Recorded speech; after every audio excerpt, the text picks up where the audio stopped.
पौराणिक कथाओं में आज हम कर्ण और कुंती के बीच क्या संवाद हुआ इस संबंध में जानेंगे। लेकिन जानने से पहले चैनल को सब्सक्राइब कर दें, लाइक और शेयर करें। श्री कृष्ण के हस्तिनापुर से लौटते ही शांति की जो थोड़ी बहुत आशा थी वो भी समाप्त हो गई। युद्ध की आशंका से कुंती का मन भयभीत हो उठा, क्योंकि वो जानती थी कि इस युद्ध का परिणाम जो है वो कुरुवंश का विनाश ही होना था। तभी कुंती को कर्ण का ध्यान आया तो वो व्याकुल हो उठी। वो जानती थी कि दुर्योधन का पक्ष लेकर उसने पांडवों का वध करने की ठान रखी है। वो मन ही मन सोचती कि कर्ण उसका ज्येष्ठ पुत्र है और वही अपने भाइयों के प्राणों का प्यासा है। ये सब उसी के पापों का फल है, क्यों ना उसके पास जाकर वास्तविकता बता दूं। यही सोचती हुई कुंती गंगा किनारे पहुंची।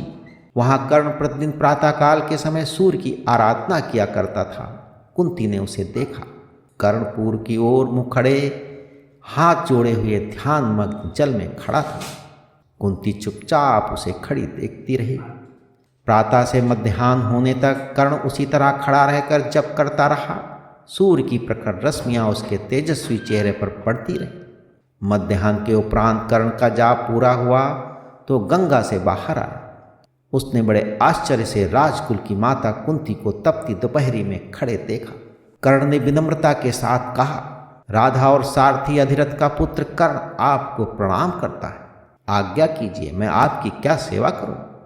कुंती ने कर्ण को आशीष दिया और बोली, कर्ण तुम सूत पुत्र नहीं हो, राधा तुम्हारी माता नहीं है और अधिरथ भी तुम्हारे पिता नहीं है। राजकुमारी प्रथा की कोख से सूर्य के अंश से तुम्हारा जन्म हुआ है। एक कवच और कुंडल तुम्हें जन्म से प्राप्त हुए हैं। तुम सूर्य पुत्र हो।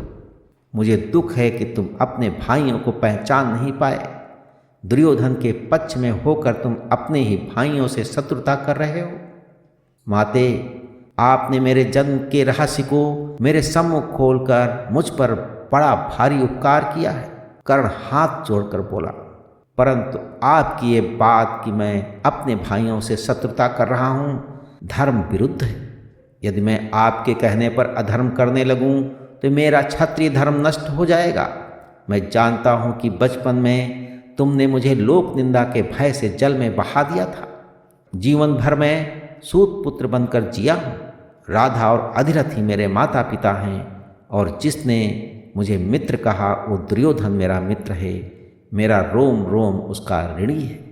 मैं जानती हूँ पुत्र, मेरे कारण तुम्हें बहुत दुख उठाने पड़े, घोर अपमान सहना पड़ा, फिर भी मैं चाहती हूँ कि तुम अपने भाइयों के पक्ष में रहकर युद्ध करो।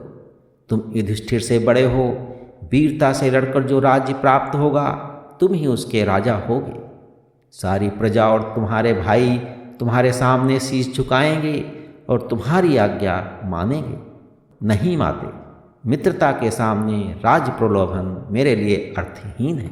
कर्ण ने विचलित होकर कहा, माता के नाते मेरे प्रति जो कर्तव्य था उसे तुमने उस समय नहीं पूरा किया और अब अपने पुत्रों की भलाई के लिए तुम मुझे दुर्योधन का साथ छोड़ने के लिए कह रही हो। मैं ऐसी कायरता नहीं कर सकता।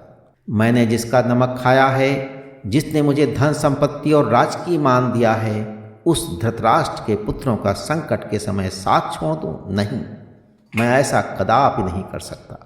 पुत्र, जल्दी में कोई निर्णय मत करो। कुंती ने कर्ण को समझाने का प्रयत्न किया। जब कर्तव्य का पालन करने में असमंजसता दिखाई पड़े तब माता पिता की आज्ञा मानकर उन्हें संतुष्ट करना शास्त्र सम्मत है। नहीं माते, मैं उन शास्त्रों में विश्वास नहीं करता जिनके द्वारा मित्रद्रोह की शिक्षा मिलती हो। दुर्योधन के लिए मैं अपने प्राणों तक को उत्सर्ग कर सकता हूँ। और कर्ण ने आगे कहा, मैंने युद्ध में पांडवों से युद्ध करने का निश्चय किया है, परंतु मैं आपको एक बात के लिए वचन दे सकता हूँ कि युद्ध में अर्जुन के अतिरिक्त किसी अन्य पांडव पर घातक प्रहार नहीं करूँगा। इस युद्ध में या तो मैं अपने प्राण न्यौछावर करूँगा या फिर अर्जुन को करने होंगे। दोनों में से एक अवश्य मरेगा। इस प्रकार माते, तुम्हें जरा भी चिंतित होने की जरूरत नहीं है। तुम्हारे 5 पुत्र हर हालत में जीवित रहेंगे।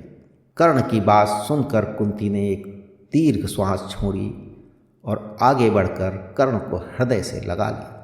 उसने कर्ण का मस्तक चूमकर उसे आशीर्वाद दिया, सदा सुखी रहो पुत्र। कर्ण ने कुंती के चरण स्पर्श किए और चला गया। कुंती ने उसे जाते हुए देखा और बोली, विधि की बात को कोई टाल नहीं सकता, तुम्हारा कल्याण हो पुत्र। कुंती भी अपने महल की ओर चली गई। तो पौराणिक कथाओं में आज बस इतना। अगली बार हम सुनेंगे एक नई कथा। तब तक के लिए ईश्वर की सभी शुभकामनाएं आपके साथ बनी रहें।